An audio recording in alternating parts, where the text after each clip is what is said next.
help me welcome Dr. Brynn.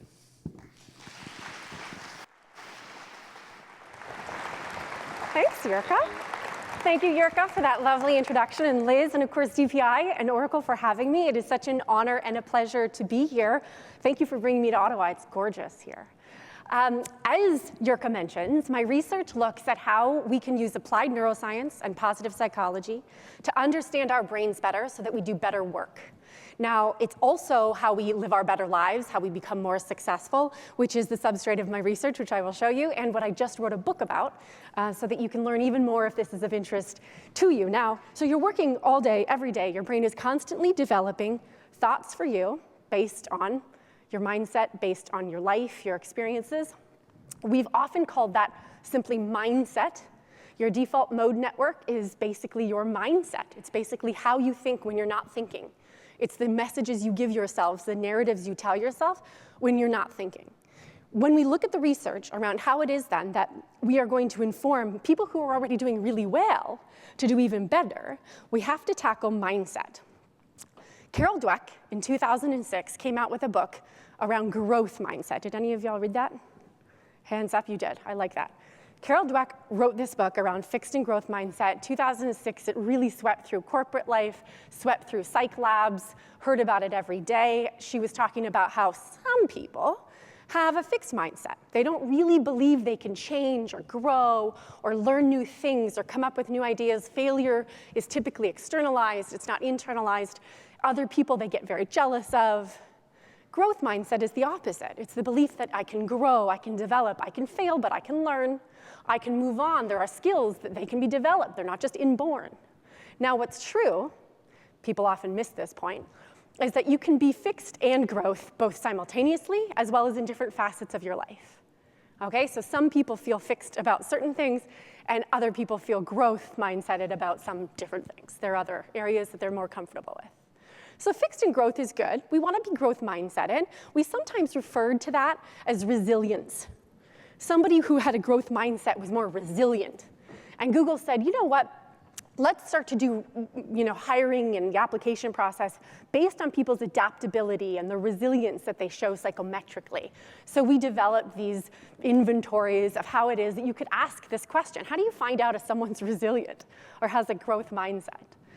And so we did, and they were interviewing for it, and it was fine. And we definitely wanted to eschew anybody with fixed or fragile mindsets.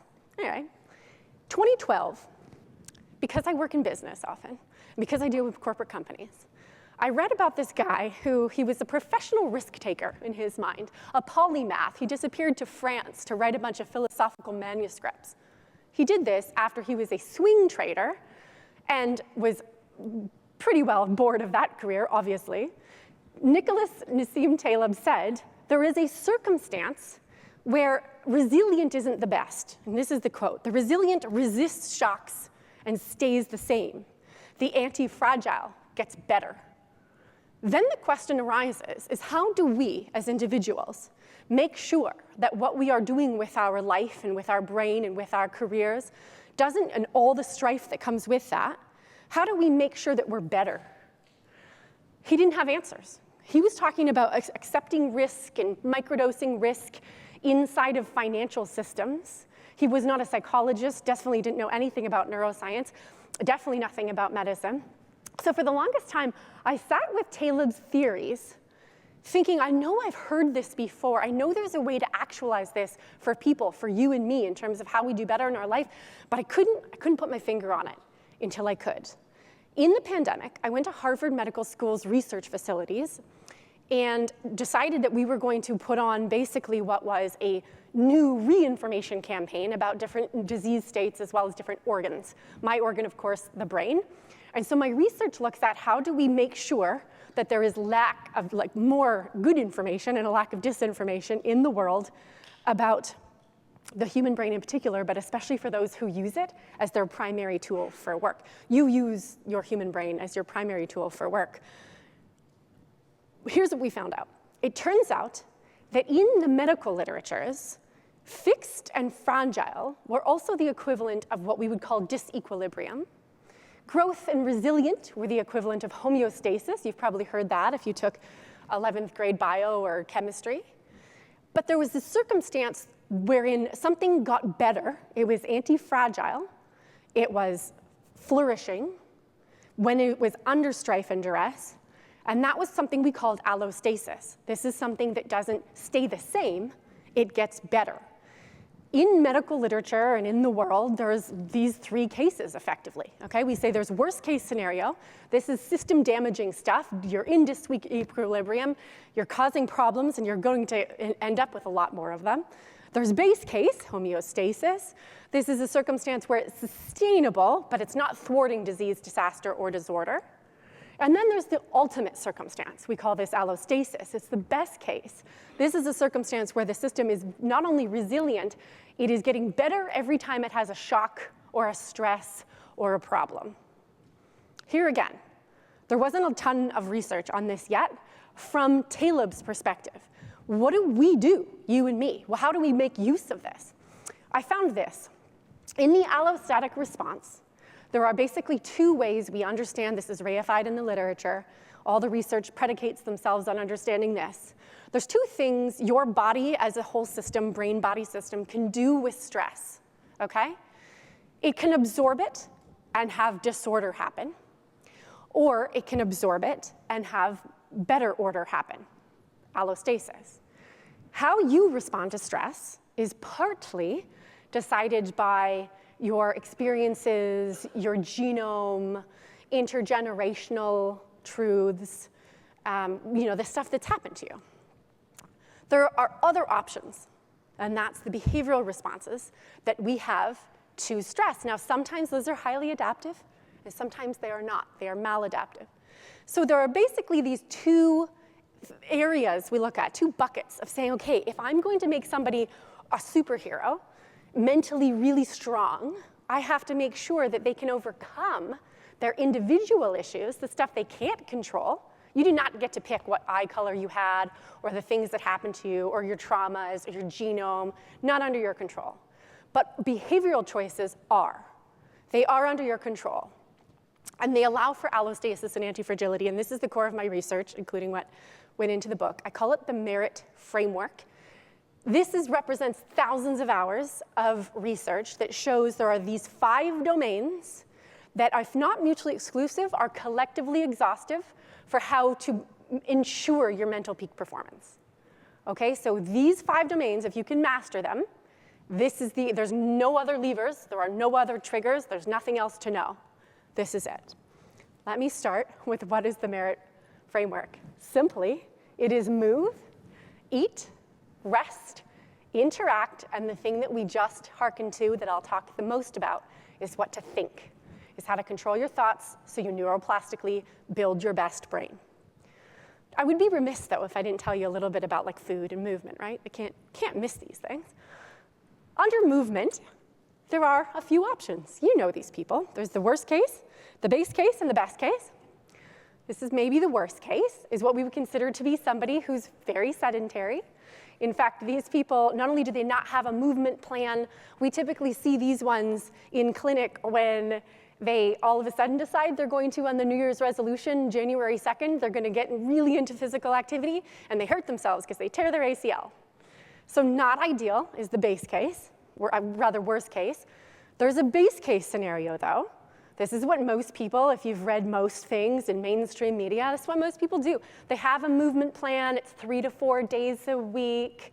They're pretty active. They try to be active. They try to do some cardio and some weights. They know the basics.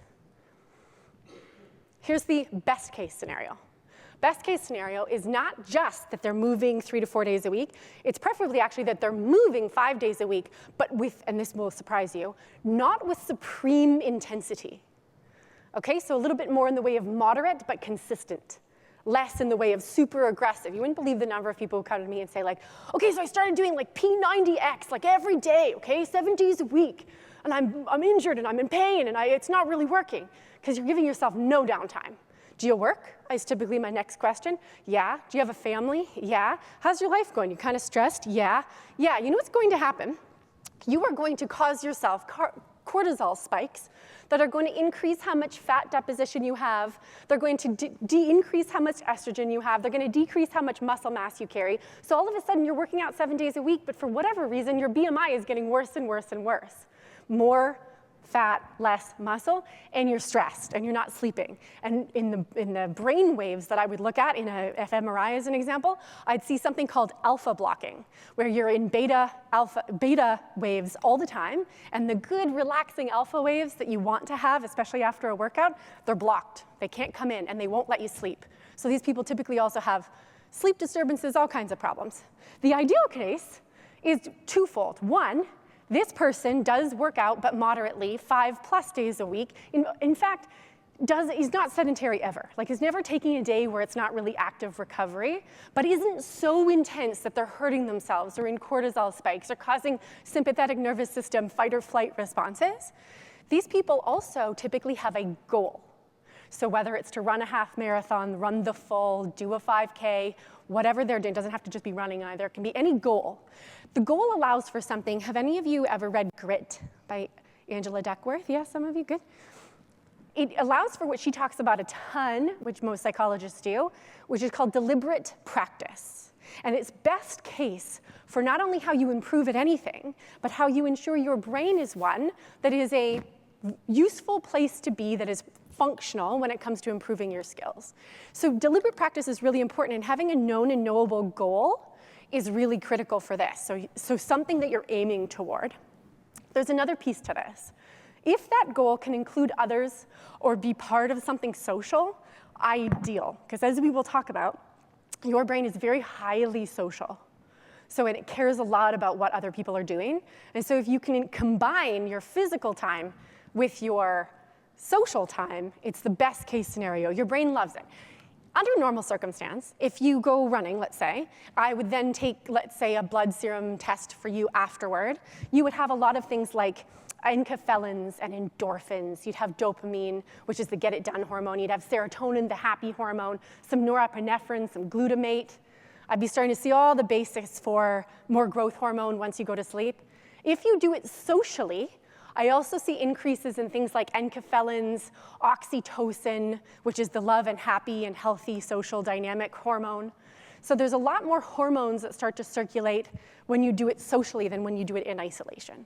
Okay, so that's best case scenario. Again, I would be remiss if I didn't tell you, you gotta move, and here's best how to do it.